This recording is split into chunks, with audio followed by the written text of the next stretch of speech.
नमस्कार। आपके अपने YouTube channel GK Chopra ji में आपका स्वागत है। पीछे हमने पूर्वी मैदान का अध्ययन किया था और पूर्वी मैदान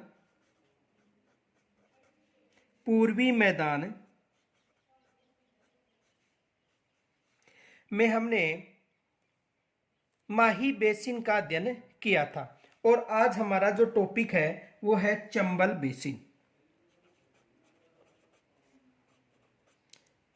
चंबल बेसिन आज का जो हमारा टॉपिक है वो कौन सा है? चंबल बेसिन। तो देखो, चंबल बेसिन में सबसे पहले जो चंबल नदी है उसका स्वरूप देखते हैं। तो देखो, चंबल नदी का जो उद्गम है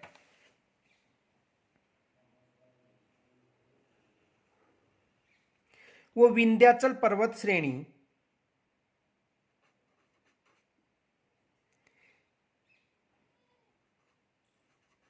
विंध्याचल पर्वत श्रेणी विंध्याचल पर्वत श्रेणी मध्य प्रदेश से होता है। चंबल नदी का उद्गम कहां से होता है? विंध्याचल पर्वत श्रेणी, मध्य प्रदेश। और विंध्याचल पर्वत श्रेणी में एक पहाड़ी श्रृंखला है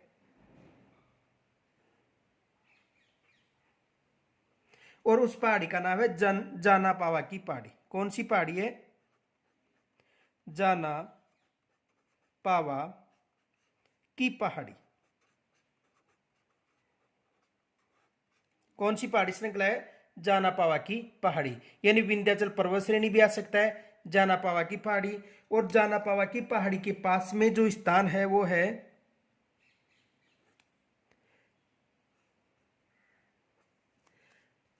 महू नामक स्थान। कौन सा स्थान है? महू। और महू कहां पर है? इंदौर में। यहां से चंबल नदी का उद्गम होता है। उद्गम होने के बाद ये सबसे पहले राजस्थान में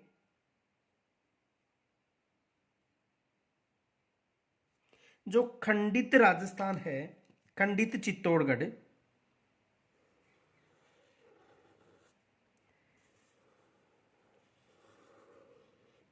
देखो ये चित्तौड़गढ़ जिला है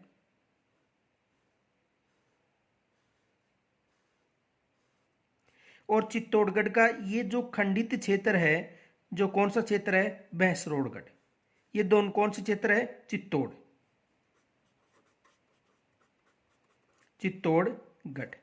और चित्तौड़गढ़ में ये क्षेत्र है भैंसोरगढ़, जो कहां पर है? चित्तौड़गढ़ में। भैंसरोडगढ़। और भैंसोरगढ़ कहां पर है? चित्तौड़ में।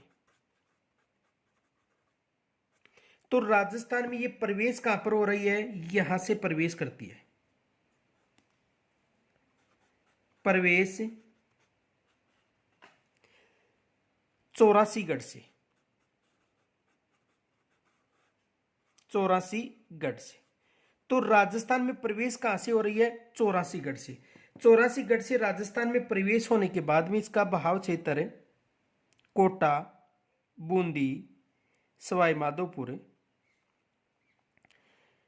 करौली, धौलपुर के बाद उत्तर प्रदेश में प्रवेश करके और यमुना में अपना जल डालती है। तो अपना जल कहां पर डाल रही है? यमुना में। देखो, उद्गम कहां से हो रहा है? विंध्याचल पर्वत श्रेणी या जाना पावा की पहाड़ी या महू इंदौर नामक स्थान से। प्रवेश होने के बाद में देखो, ये इसका सबसे पहले जो बहाव क्षेत्र है वो कहां पर है? मध्य प्रदेश में। बहाव क्षेत्र कहां पर है? मध्य प्रदेश। फिर उसके बाद में यहां तक ये राजस्थान और मध्य प्रदेश के बाद में ये राजस्थान में बहाव क्षेत्र है यहां तक।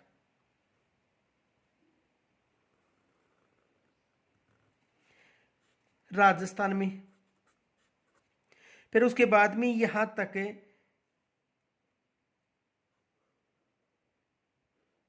राजस्थान और उत्तर प्रदेश की मध्य सीमा।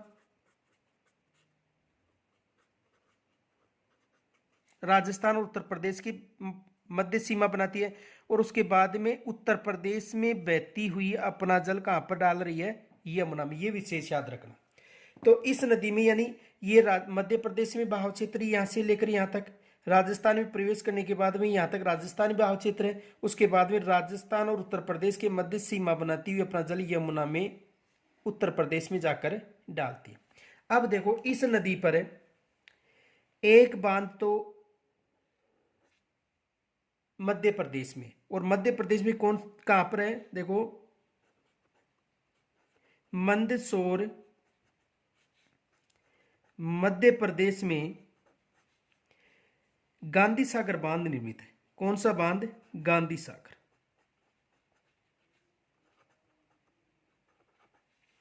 गांधी सागर बांध कहां पर है, मंदसौर मध्य प्रदेश। यानी गांधी सागर बांध कहां पर है, मंदसौर मध्य प्रदेश में। ये जो खंडित चित्तौड़गढ़ है, यहां पर इसमें एक बांध निर्मित है और इस बांध का नाम है राणा प्रताप सागर बांध। कौन सा बांध है, राणा प्रताप सागर बांध। और राणा प्रताप सागर बांध कहां पर है, खंडित चित्तौड़गढ़ में। उसके बाद में देखो यहां पर एक बांध है कोटा में, और उस बांध का नाम है जवार सागर बांध। जवार सागर बांध, और जवार सागर बांध कहां पर है, कोटा में। उसके बाद में एक पिकअप बांध है कोटा बैराज। कोटा बैराज। तो इसका बहाव क्षेत्र है मध्य प्रदेश, राजस्थान और उत्तर प्रदेश में। और ये दो राज्यों की संयुक्त जल परियोजना है, राजस्थान और मध्य प्रदेश। यानी राजस्थान और मध्य प्रदेश की क्या है, संयुक्त जल परियोजना।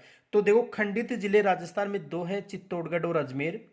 और ये खंडित चित्तौड़गढ़ में जो 84 गढ़ है वहां से प्रवेश करती है। उसके बाद में इस पर राणा प्रताप सागर बांध है, जवार सागर बांध है, कोटा बैराज है, और मध्य प्रदेश में मंदसौर क्षेत्र में गांधी सागर बांध है। यहां तक समझ में आ गया होगा। आगे देखो,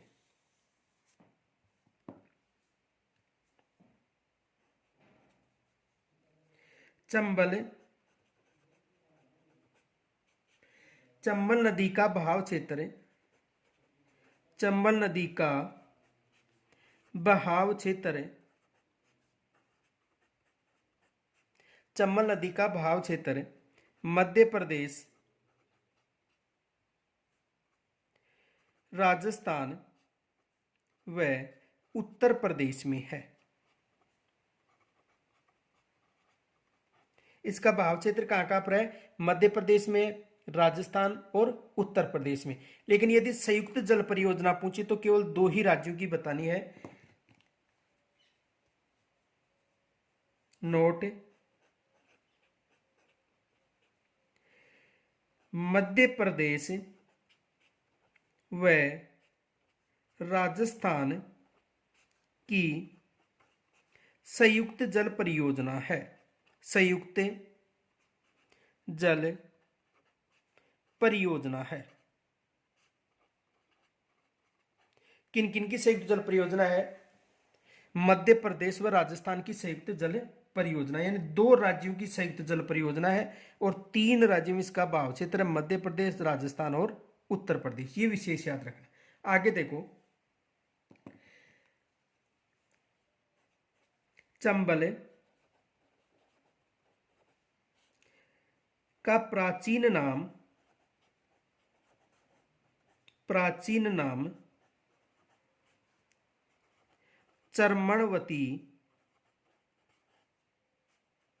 चर्मणवती था। प्राचीन नाम क्या था, चर्मणवती था। किसका, चंबल का। तो चंबल का प्राचीन नाम चर्मणवती था। इसे बारामासी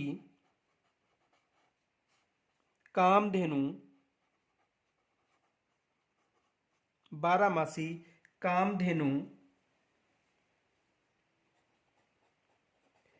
मालवा की गंगा आदि नामों से जाना जाता है। आदि नामों से जाना जाता है। किन किन नामों से जाना जाता है, यानी इसका प्राचीन नाम चर्मणवती था। इनके अलावा इसे बारामासी नदी, कामधेनु और मालवा की गंगा के नाम से भी जाना जाता है। ये विशेष याद रखना, मालवा की गंगा, कामधेनु और बारामासी। देखो, यदि राजस्थान की कामधेनु पूछे, नोट, राजस्थान की कामधेनु,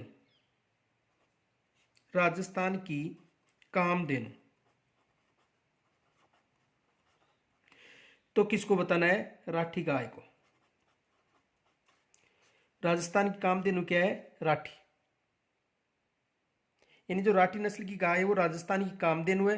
और वैसे कामधेनु किस नदी को कहा जाता है, चंबल नदी को। ये विशेष याद रखना, राजस्थानी कामधेनु राठी गाय को कहा जाता है और कामधेनु किसे कहा जाता है, चंबल नदी को। आगे देखो,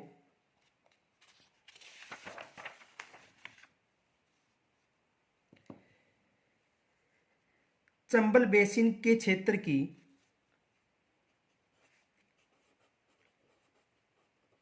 चंबल बेसिन के क्षेत्र की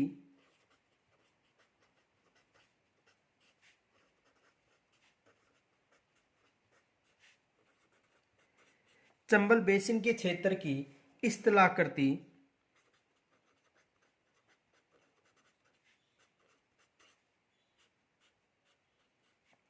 उत्खात स्थलाकृति है। उत्खात स्थलाकृति है।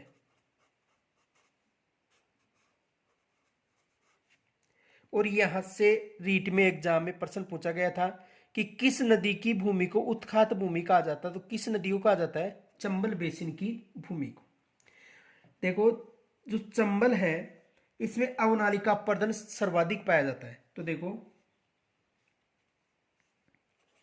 इस बेसिन में, इस बेसिन में, इस बेसिन में अवनालिका अपरदन सर्वाधिक पाया जाता है, सर्वाधिक पाया जाता है। यानी सर्वाधिक अवनालिका अपरदन किस नदी में पाया जाता है, किस बेसिन में पाया जाता है, चंबल बेसिन में पाया जाता है। ये विशेष याद रखना, यहां से प्रश्न पूछा जाता है कि सर्वाधिक जो चंबल नदी है उसमें कौन सा अपरदन पाया जाता है, अवनालिका अपरदन। अवनालिका अपरदन किसे कहते हैं, देखो, यानी ऊपरी जो बहाव क्षेत्र है उसकी चौड़ाई समान होती है, लेकिन नीचे धरातल से कुछ, यानी जो नदी का बहाव क्षेत्र है ऊपरी क्षेत्र में उसका जो चौड़ाई वो समान होती है, नीचे उसका अपरदन साइड में दोनों तरफ से अधिक हो जाता है, तो उसे कौन सा अपरदन कहा जाता है, अवनालिका अपरदन। यानी कहने का मतलब ऊपरी पथरीली क्षेत्र में उसका चौड़ाई कम है और नीचे उसकी चौड़ाई क्या है, अधिक, तो उसे कौन सा अपरदन कहा जाता है, अवनालिका अपरदन। यानी पहाड़ी क्षेत्र या जो कठोर भूमि है तो उसमें ऊपरी क्षेत्र में चौड़ाई कम, यानी ऊपरी क्षेत्र में चौड़ाई इतनी हो गई, लेकिन नीचे कटाव कारण उसकी चौड़ाई काफी चौड़ी हो जाती है, यानी मटके की जैसे हो जाती है, उसे कौन सा अपरदन कहा जाता है, अवनालिका अपरदन कहा जाता है। आगे देखो, चंबल बेसिन में सर्वाधिक बीहड़ क्षेत्र पाया जाता है। चंबल बेसिन में, चंबल बेसिन में सर्वाधिक बीहड़ क्षेत्र, यानी बीहड़ का मतलब जंगली, बीहड़ क्षेत्र अधिक पाया जाता है, अधिक पाया जाता है। ये विशेष याद रखना कि जो सर्वाधिक बीहड़ क्षेत्र है वो कहां पर पाया जाता है, चंबल नदी में। लेकिन यदि जिला पूछे तो देखो, नोट,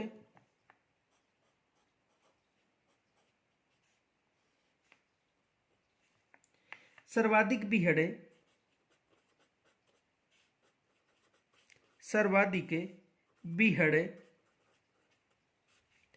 सवाई माधोपुर,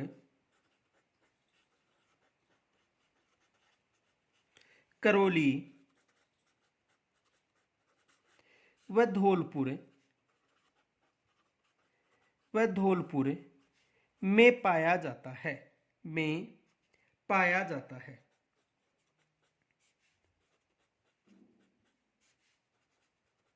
कहाँ कहाँ पर पाया जाता है? सवाई माधोपुर, करौली और धौलपुर में सर्वाधिक बीहड़ क्षेत्र पाया जाता है। ये विशेष याद रखना। आगे देखो,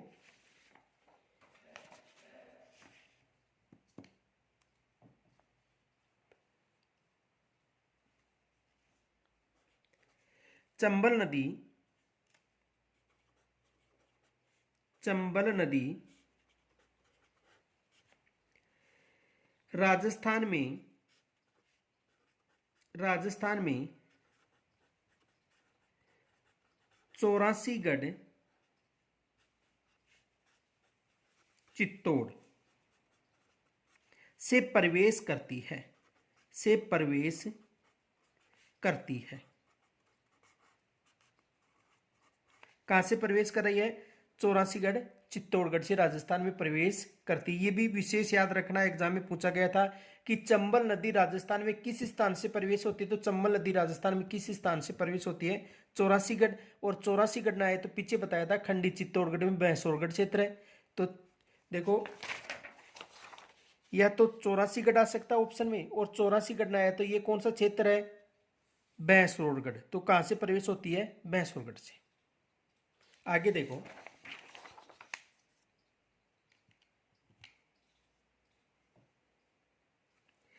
इस नदी पर, इस नदी पर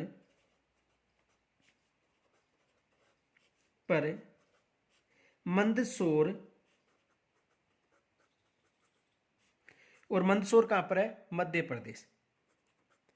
मंदसौर मध्य प्रदेश में गांधी सागर बांध, गांधी सागर बांध निर्मित है। कौन सा बांध निर्मित है? गांधी सागर बांध। तथा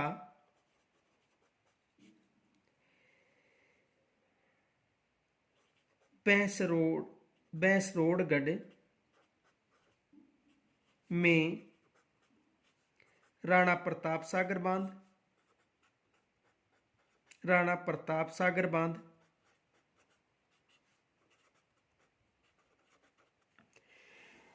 कोटा में जवाहर सागर बांध, बांध निर्मित है। देखो, राजस्थान में राणा प्रताप सागर बांध और जवाहर सागर बांध, इनके अलावा एक बैराज निर्मित है, कोटा बैराज, कोटा बैराज, जो कहां पर है? कोटा बूंदी सीमा पर। कहां पर निर्मित है? कोटा बूंदी सीमा पर। तो देखो, राजस्थान में 3 बांध, और ये भी बांध है, लेकिन ये बैराज की श्रेणी में। बैराज का मतलब, यानी कहने का मतलब, बैराज किसे कहा जाता है? ऐसा बांध जिसका उपयोग, जल का उपयोग केवल सिंचाई में लिया जाता है, उसे क्या कहा जाता है? बैराज। देखो, इसे समझो, बैराज किसे कहते हैं? नोट, बैराज केवल सिंचाई के उपयोग में, केवल सिंचाई के उपयोग में।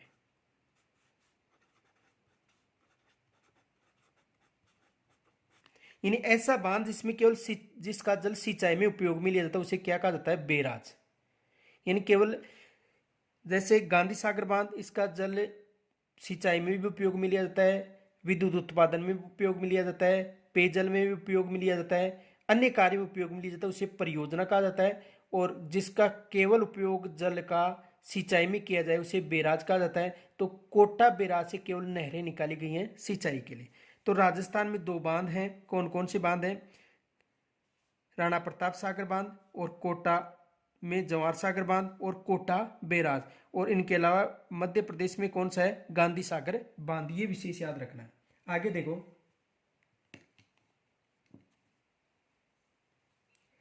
चंबल बेसिन, इसके मैदानी क्षेत्र, इसके मैदानी क्षेत्र, किसका मैदानी क्षेत्र है? चंबल बेसिन का। ये विशेष याद रखें, मैदानी क्षेत्र है। कोटा, बूंदी, खंडित चित्तौड़गढ़,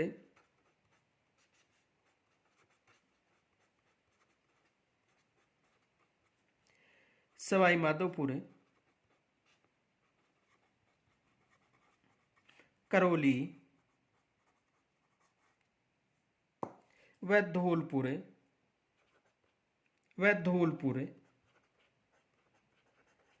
क्षेत्र में है। किन किन क्षेत्रों में है? कोटा, बूंदी, खंडी चित्तौड़गढ़, सवाई माधोपुर, करौली व धौलपुर क्षेत्र में।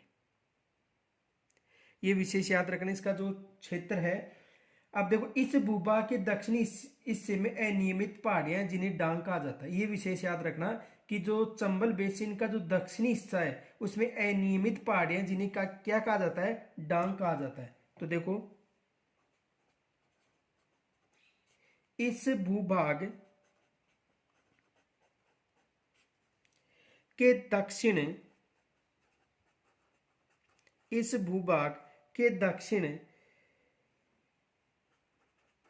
हिस्से में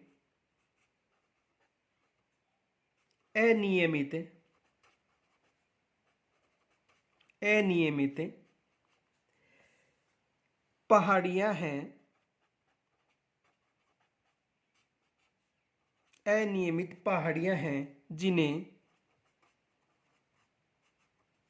डांग कहा जाता है।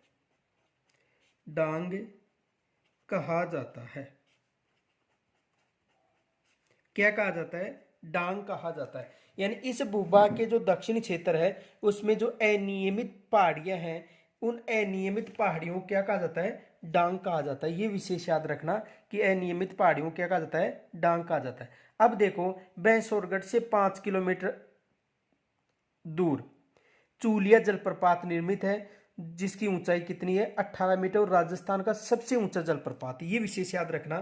तो देखो, चंबल नदी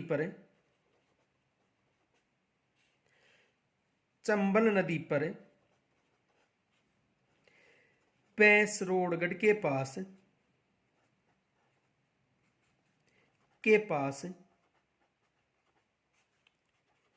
चूलिया जलप्रपात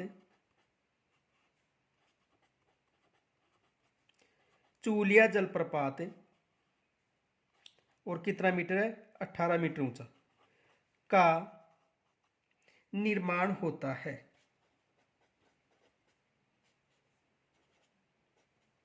तो चूलिया जलप्रपात कौन सी नदी पर निर्मित है? चंबल नदी पर। और कहां पर है? भैंसौरगढ़ के पास। एक विशेष याद रखना, चूलिया जलप्रपात राजस्थान का सबसे बड़ा जलप्रपात है और देश का 5वां सबसे बड़ा जलप्रपात है। नोट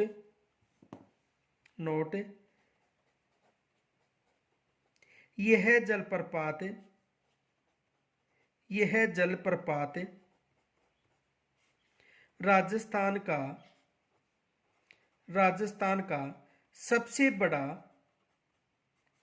राजस्थान का सबसे बड़ा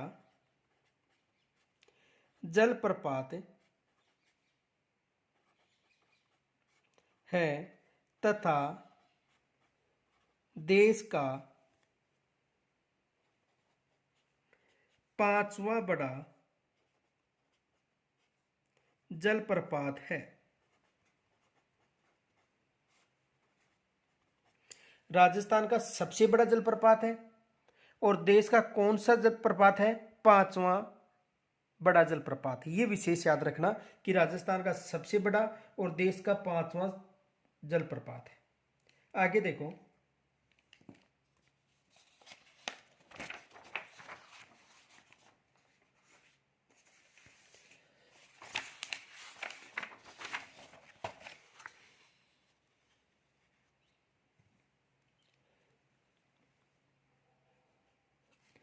चंबल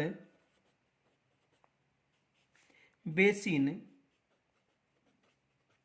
में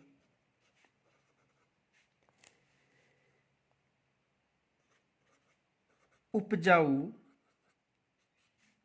मिट्टी का जमाव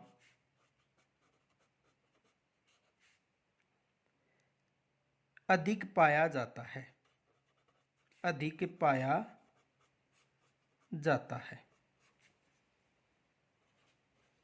किसका जमाव पाया जाता है? उपजाऊ मिट्टी का। यानी जो चंबल बेसिन है उसमें उपजाऊ मिट्टी का जमाव पाया जाता है। एक विशेष याद रखना कि जो चंबल नदी है उसमें गांगेय सूस भी पाए जाते हैं।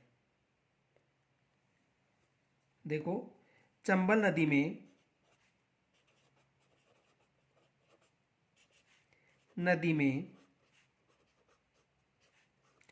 गांगेय सूस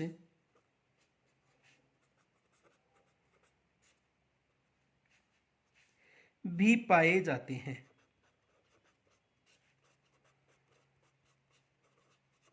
देखो, ये जो गांगेय सूस हैं, ये जो हिमालय की नदियां हैं गंगा और यमुना, ये विशेष याद रखना। हिमालय कौन कौन सी नदियां? गंगा और यमुना नदियों में अधिक पाया जाता है। और ये जो चंबल नदी है वो किसकी सहायक नदी है? चंबल नदी यमुना की सहायक नदी है। इस कारण इस क्षेत्र में भी गांगेय सूस पाए जाते हैं। यहां तक समझ में आ गया होगा। अब अगला बेसिन पढ़ेंगे, बनास बेसिन। जो दूसरा बेसिन है, तीसरा, वो कौन सा है? पूरी मैदान का बनास बेसिन। बनास बेसिन।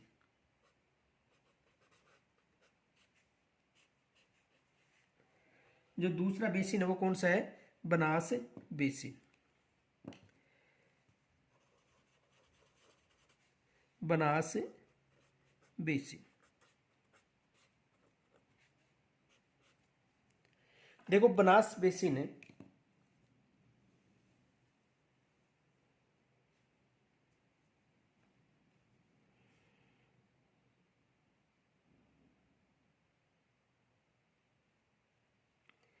ये अरावली पर्वत श्रेणी है।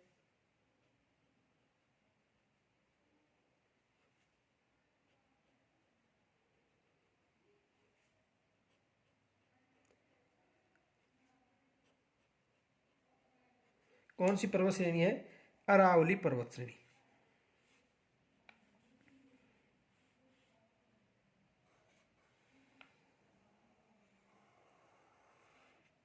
कौन सी पर्वत श्रेणी है? अरावली पर्वत श्रेणी। अब अरावली पर्वत श्रेणी के पास में यहां पर अरावली पर्वत श्रेणी के पास से इस नदी का उद्गम होता है। किस नदी का उद्गम होता है? बनास नदी का। और अरावली पर्वतमाला के पास में जो खमनोर की पहाड़ियां हैं, कुंभलगढ़ के पास में कौन सी पहाड़ियां हैं? खमनोर की पहाड़ी। ये विशेष याद रखना। यहां पर जो पहाड़ी श्रृंखला है, ये पहाड़ी मानो, और ये पहाड़ी कौन सी है? खमनोर की पहाड़ी।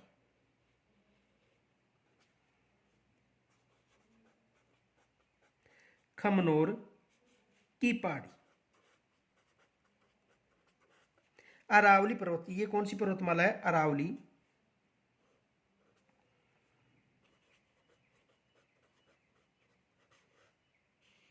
और अरावली में जो पहाड़ी श्रृंखला है वो कौन सी पहाड़ी श्रृंखला है? खमनोर की पहाड़ी। और ये जो खमनोर की पहाड़ी है वो कहां पर है? राजसमंद में।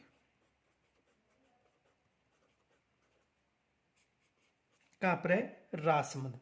तो खमनोर की पहाड़ी, और देखो कई जगह खमनोर की पहाड़ी न मिलकर जसवंतगढ़ की पहाड़ियां मिल सकती है। खमनोर की पहाड़ी के अलावा नाम मिल सकता है कौन सा? जसवंतगढ़ की पहाड़ियां, ये भी आ सकता है।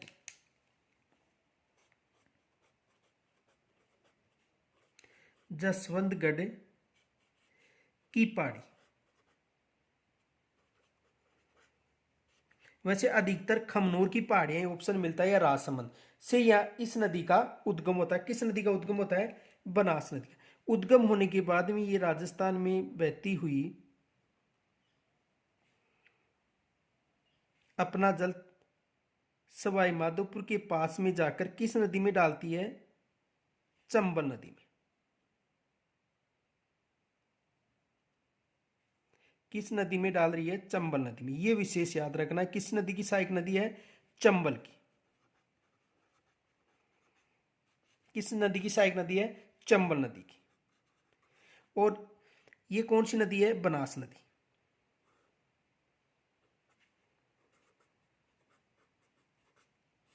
और इसका समापन कहां पर हो रहा है? सवाई माधोपुर में। ये कौन सा स्थान है? सवाई माधोपुर।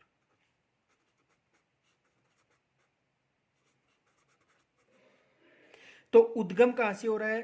अरावली की पहाड़ियों से, और समापन कहां पर हो रहा है? सवाई माधोपुर में। किस नदी में? चंबल नदी में। अब देखो यहां पर इस पर एक बांध निर्मित है और उस बांध का नाम है बिसलपुर बांध। बिसलपुर बांध। और बिसलपुर बांध कहां पर है? टोंक में। टोडा रायसिंहपुरा टोंक में। तो बिसलपुर बांध निर्मित है किस नदी पर है? बनास नदी पर। किस नदी पर? बनास। और ये जो बिसलपुर बांध है ये राजस्थान की सबसे बड़ी पेयजल परियोजना है। राजस्थान की सबसे बड़ी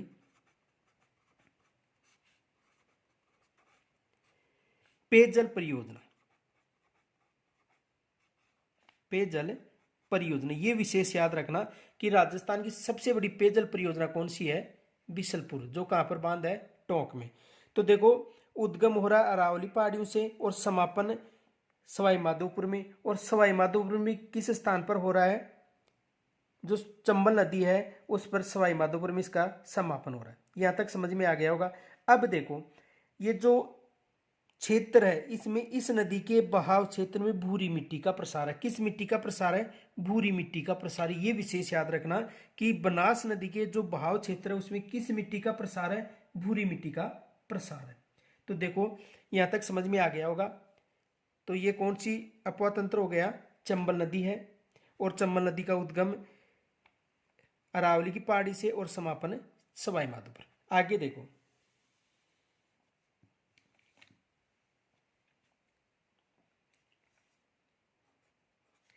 बनास नदी को वशिष्ठी, बनास नदी को वशिष्ठी, वर्णासा या वनकी आसा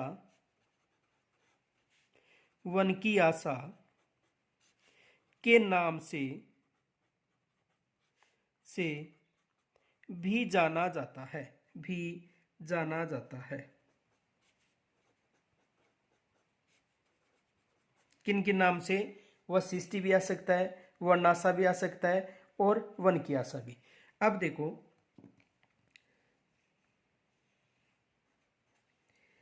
बनास नदी राजस्थान में पूर्णतया बहाव की दृष्टि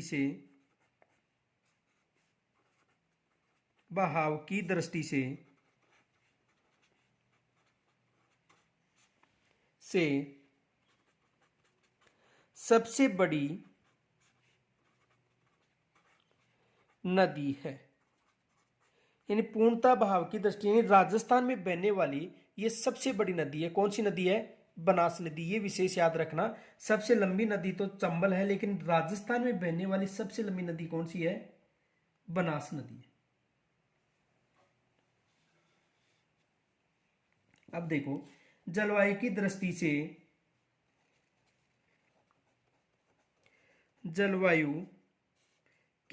से किसकी दृष्टि से? जलवायु की दृष्टि से यह मैदान आर्द्र जलवायु प्रदेश में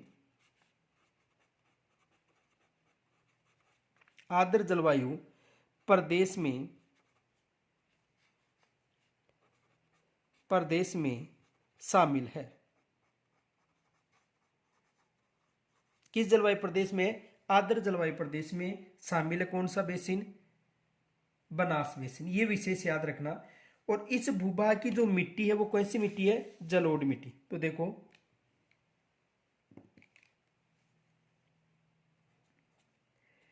इस भूभाग की मिट्टी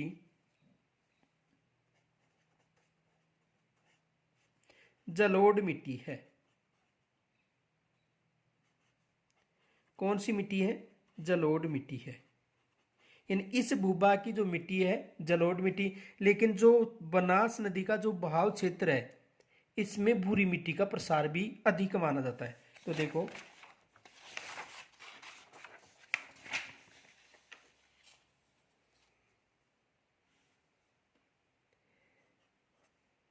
बनास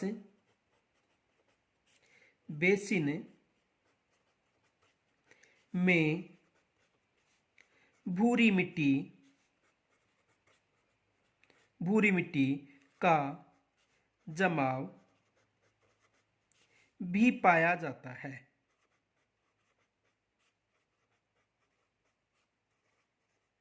किस मिट्टी का जमाव भी पाया जाता है? भूरी मिट्टी का जमाव भी पाया जाता है। यह भी विशेष याद रखना कि भूरी मिट्टी का जमाव भी पाया जाता है। किस बेसिन में पाया जाता है?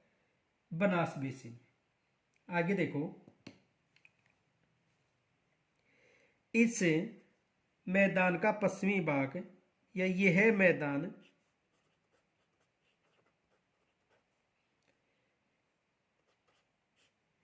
मैदानी भाग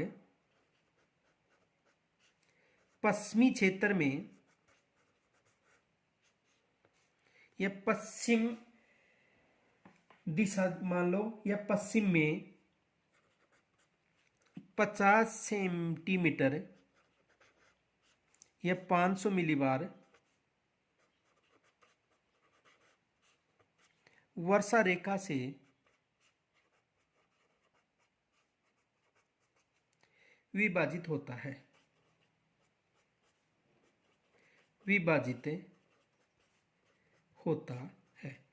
तो जो बनास बेसिन है उसमें किसका बहाव ज्यादा है? भूरी मिट्टी का बहाव ज्यादा है। और वैसे पूर्वी मैदान में यदि पूछा जाए तो पूर्वी मैदान में विशेष याद रखना जलोढ़ मिट्टी का बहाव सर्वाधिक होता है। और जो जलोढ़ मिट्टी है वो सबसे अधिक उपजाऊ मिट्टी है और सर्वाधिक जो विस्तार है भारत में उस किस मिट्टी का है? जलोढ़ मिट्टी का है। आगे देखो, अगला बेसिन है बाणगंगा बेसिन।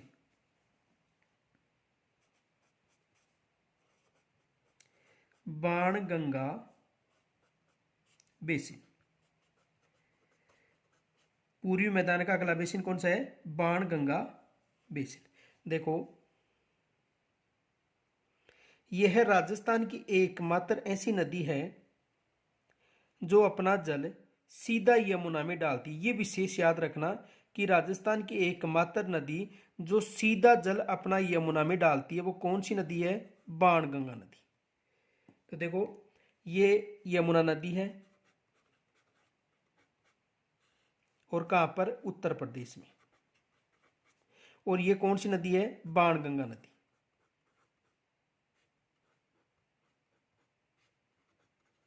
कौन सी नदी है? बाणगंगा नदी। अब देखो, बाणगंगा नदी है उसका जो उद्गम है वो बैराट की पहाड़ी से होता है। कहां से होता है? बैराट की पहाड़ी से होता है। और बैराट की पहाड़ियां कहां पर है? जयपुर में। ये विशेष याद रखना, इसका जो उद्गम है वो कहां से होता है? बैराट की पहाड़ी।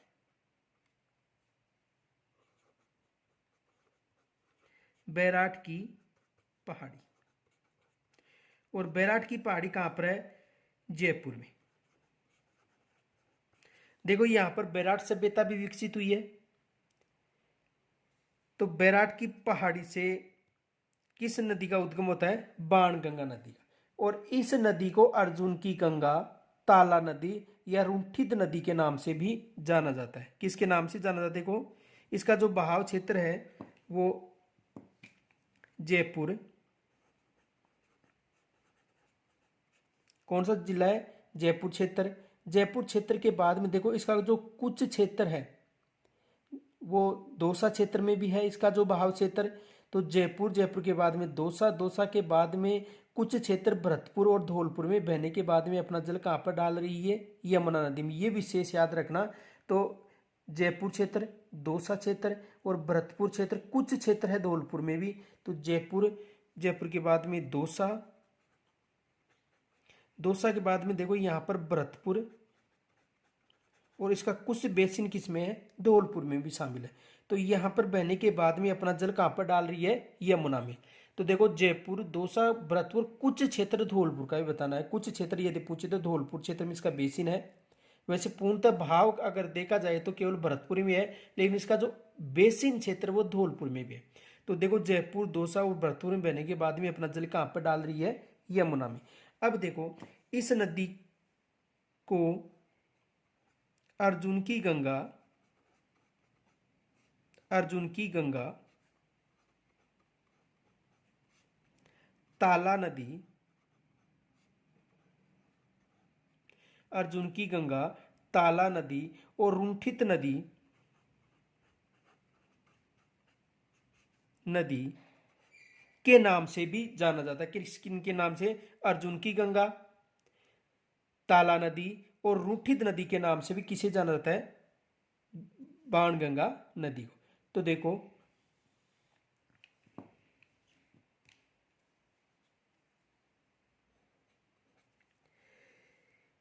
यह है एकमात्र राजस्थान की ऐसी नदी है जो अपना जल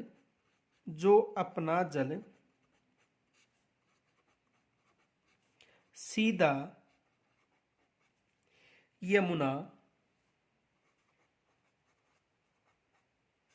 यमुना नदी में डालती है, नदी में डालती है। देखो इनके अलावा एक गंभीरी नदी भी है, लेकिन वो विशेष नदी नहीं है। गंभीरी नदी भी है, लेकिन वो विशेष नदी नहीं है। तो बाणगंगा एकमात्र ऐसी नदी है जो अपना जल सीधा कहां पर डाल रही है? यमुना में। एक तो ये विशेष याद रखना। आगे देखो इस नदी के तट पर बैराट सभ्यता विकसित हुई है।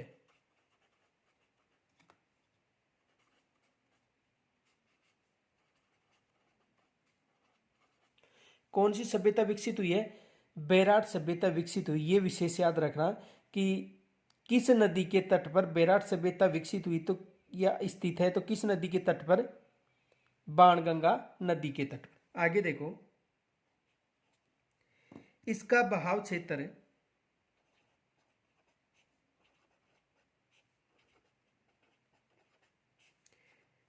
बहाव क्षेत्र राजस्थान व उत्तर प्रदेश में है। इसका भाव क्षेत्र कहां कहां पर है? राजस्थान व उत्तर प्रदेश में है। आगे देखो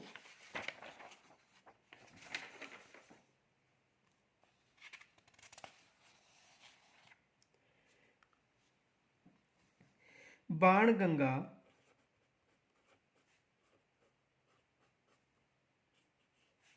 नदी मौसमी नदी है। कौन सी नदी है? मौसमी नदी है। मौसमी नदी का मतलब यह है ऐसी नदी है जो वर्ष पर्यंत नहीं बहती है, यानी जब वर्षा होती है उस समय ही इस नदी का भाव क्षेत्र होता है। तो ये एक कौन सी नदी है? मौसमी नदी है। अब देखो इनके अलावा देखो भरतपुर जिले में इस नदी पर अज्जान बांध बनाया गया था, और अज्जान बांध से जो गना पक्षी अभ्यारण्य भरतपुर उसमें जलापूर्ति होती है। तो देखो एक विशेष याद रखना,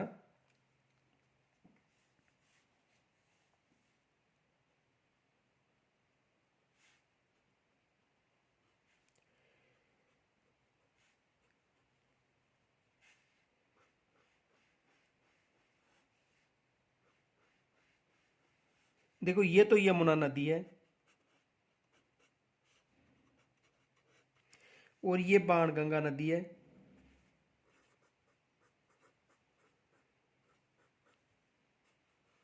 कौन सी नदी है?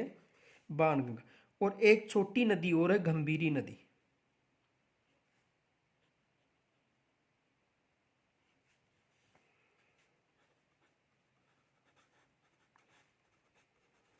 वैसे विशेष नदी नहीं है, लेकिन एक छोटी नदी है गंभीरी।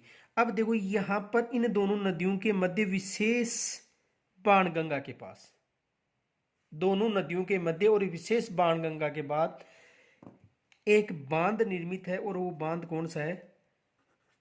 अजान बांध। कौन सा बांध है? अजान बांध। ये विशेष याद रखना। तो बाणगंगा नदी पर विशेष इसमें बाणगंगा नदी का जल आता था अधिक, लेकिन गंभीरी और बाणगंगा के मध्य कौन सा बांध है? अनजान बांध। अब ये जो बांध है, कौन सा बांध? अनजान बांध। इसका जल किस बांध का? अनजान बांध का। देखो ये बांध हो गया अनजान बांध,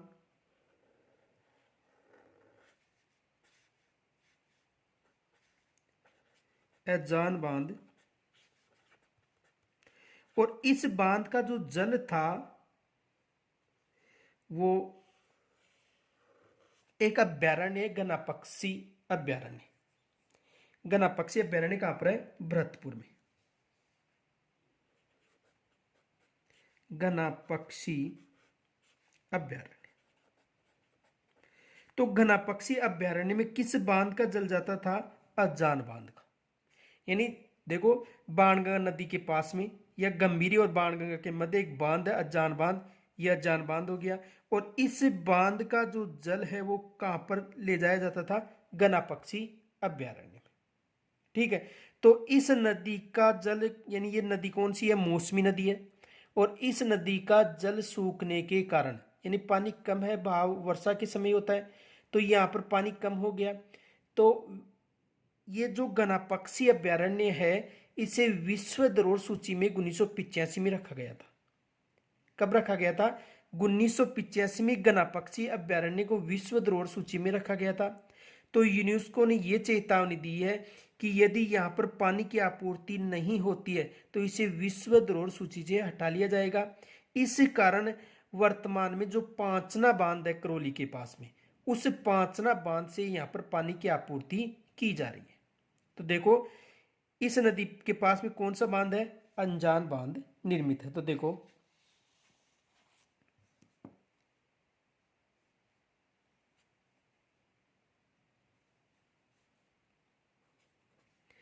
इस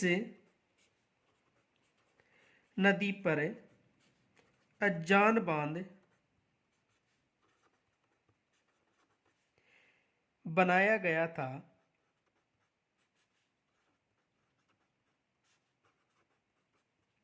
इस बांध का जल गनापक्षी अभ्यारण्य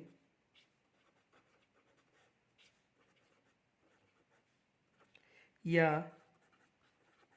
केवला देव घना पक्षी अभ्यारण्य। देखो इस नदी पर जो अनजान बांध है, इस बांध का जल घना पक्षी अभ्यारण्य में लाया जाता था।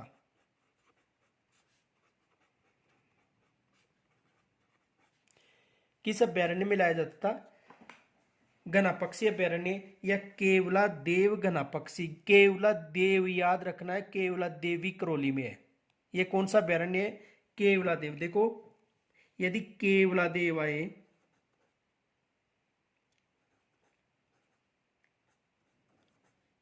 केवला देव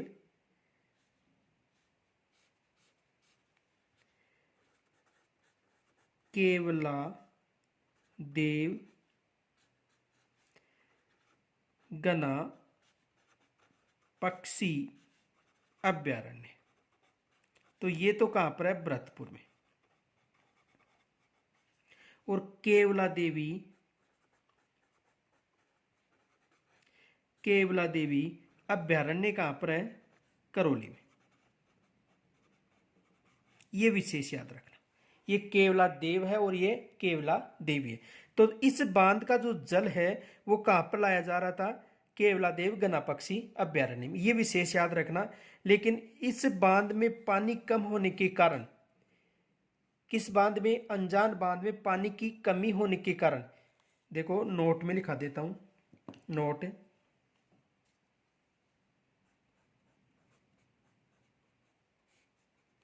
इस अभ्यारण्य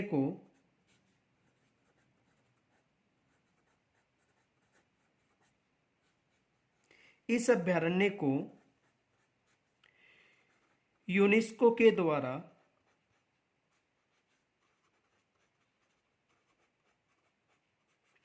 विश्व धरोहर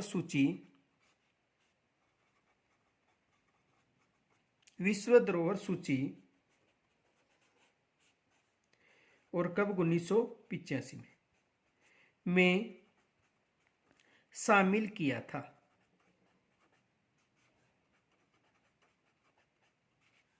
किसमें शामिल किया गया था? विश्व धरोहर सूची में कब शामिल किया गया था? 1985 में। आगे देखो, हाल ही में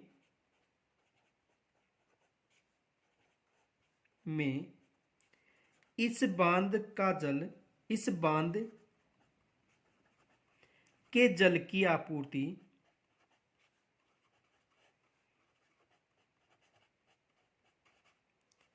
अभ्यारण्य में न होने के कारण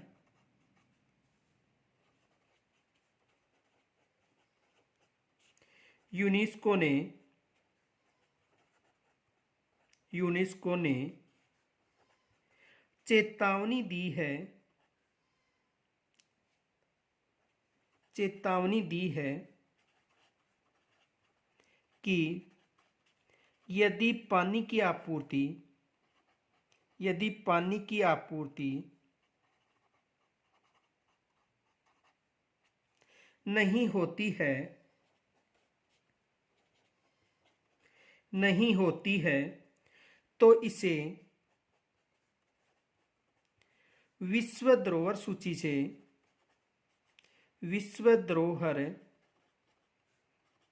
सूची से हटा दिया जाएगा।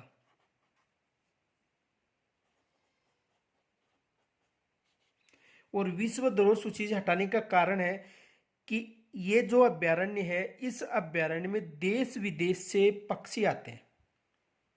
ये विशेष याद रखना कि साइबेरिया के जो सारस या साइबेरिया क्षेत्र या जो आसपास की जो क्षेत्र है, यहाँ से इस अभ्यारण्य में पक्षी आते हैं और इन पक्षियों के कारण इसे विश्व धरोहर सूची में शामिल किया गया था।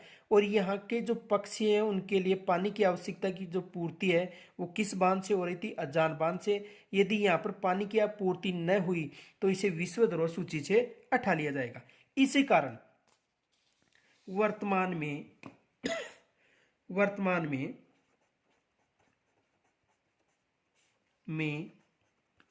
पांचना बांध कहां पर है? करौली से पानी की आपूर्ति की जाएगी।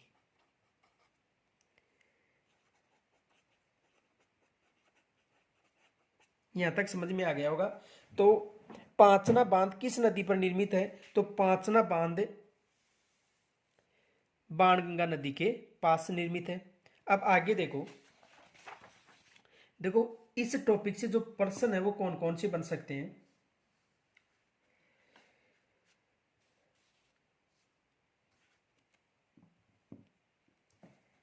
अब देखो, जो पूर्वी मैदान है,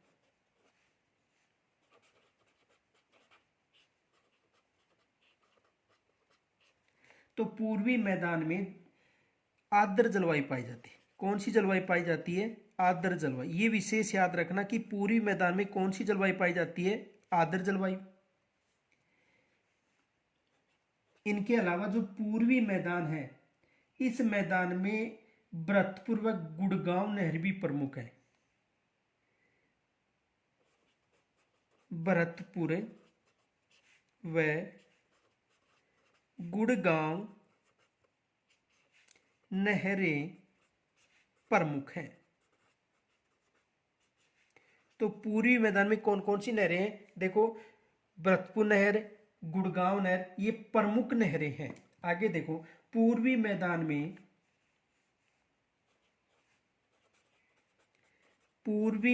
में कुओं से अधिक सिंचाई होती है।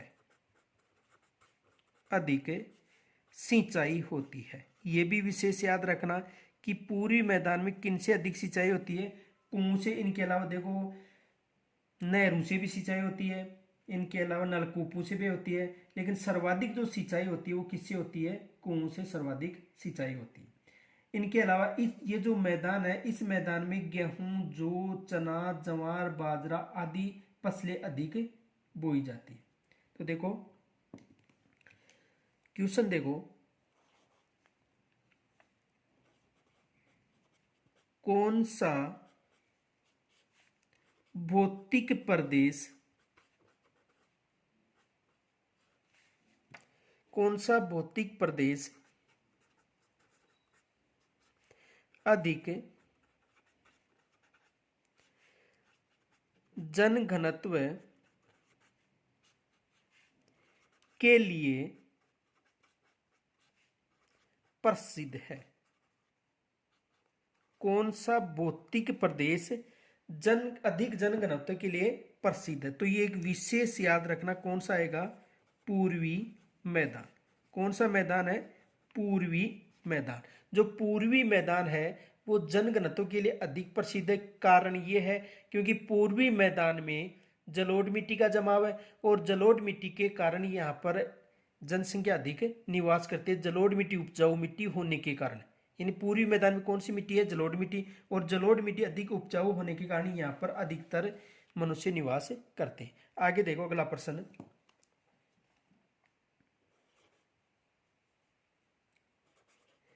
पूर्वी मैदान में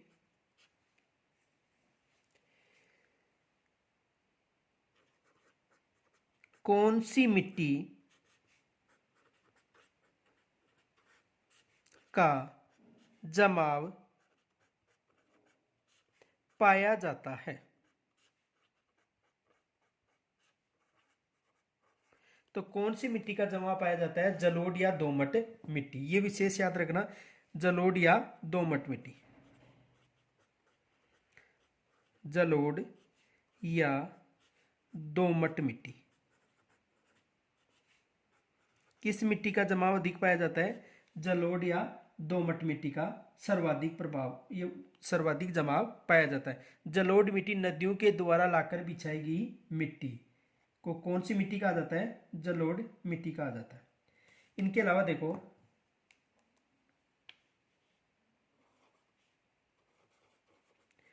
पूर्वी मैदान में वर्षा होती है, पूर्वी मैदान में वर्षा होती है। तो पूर्वी मैदान में वर्षा कितनी होती है, लगभग 50 सेंटीमीटर से लेकर 80 सेंटीमीटर के मध्य। कितनी वर्षा होती है, 50 सेंटीमीटर से लेकर 80 सेंटीमीटर के मध्य वर्षा होती है। वर्षा कितनी होती है, यानी 50 सेंटीमीटर से लेकर 50 सेंटीमीटर से लेकर 80 सेंटीमीटर के मध्य वर्षा होती है। अब देखो अगला प्रश्न आ सकता है, राजस्थान की सबसे बड़ी पेयजल परियोजना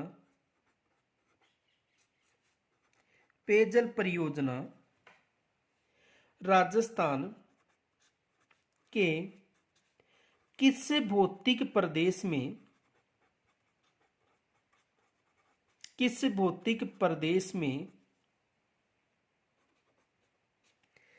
स्थित है? देखो राजस्थान की सबसे बड़ी पेयजल परियोजना किस भौतिक प्रदेश में स्थित है? तो देखो सबसे बड़ी जो पेयजल परियोजना है वो कौन सी है, बिसलपुर परियोजना। कौन सी परियोजना है, बिसलपुर परियोजना। और बिसलपुर परियोजना किस नदी पर है, बनास नदी पर। और जो बनास बेसिन है वो किस मैदान में है, पूर्वी मैदान। किस मैदान में है, पूर्वी मैदान में। तो आ सकता है कि या तो बिसलपुर परियोजना दे देगा या बनास नदी या पूर्वी मैदान। आगे देखो,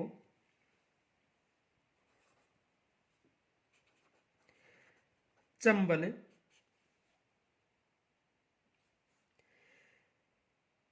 नदी पर राजस्थान में उद्गम से समापन की ओर बांधों का सही क्रम है। बांधों का सही क्रम है। ये प्रश्न एग्जाम में पूछा गया था। तो देखो, चंबल नदी में उद्गम से समापन की, तो केवल राजस्थान के बांध पूछ रहे हैं। तो देखो, ये चंबल नदी हो गई,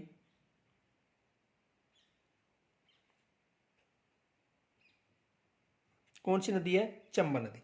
अब इस चंबल नदी पर जो बांध है वो एक तो है मध्य प्रदेश में, राजस्थान में 3 बांध निर्मित हैं। अब देखो,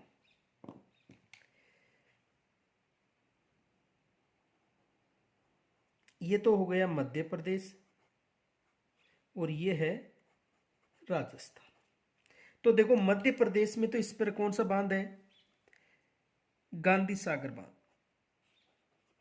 गांधी सागर बांध।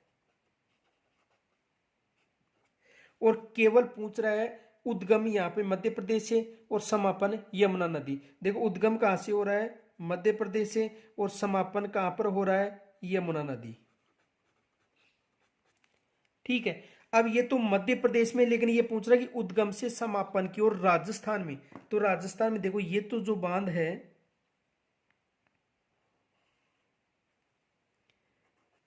राणा प्रताप सागर बांध,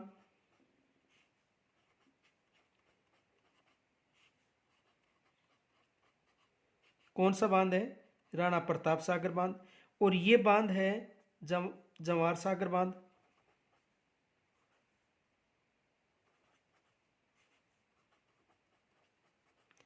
जवाहर सागर बांध।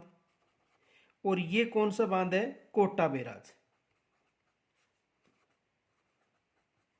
तो देखो, उद्गम से राणा प्रताप सागर आएगा, फिर जवाहर सागर आएगा, फिर कोटा आएगा।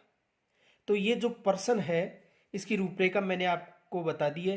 अब इस प्रश्न का सही क्रम आपको कमेंट्स के द्वारा मुझे बताना है कि समझ में आया या नहीं आया। और इस वीडियो में यदि कोई समस्या हो तो मुझे कमेंट्स के द्वारा बताना, और अधिक से अधिक इसको लाइक व शेयर करना। धन्यवाद।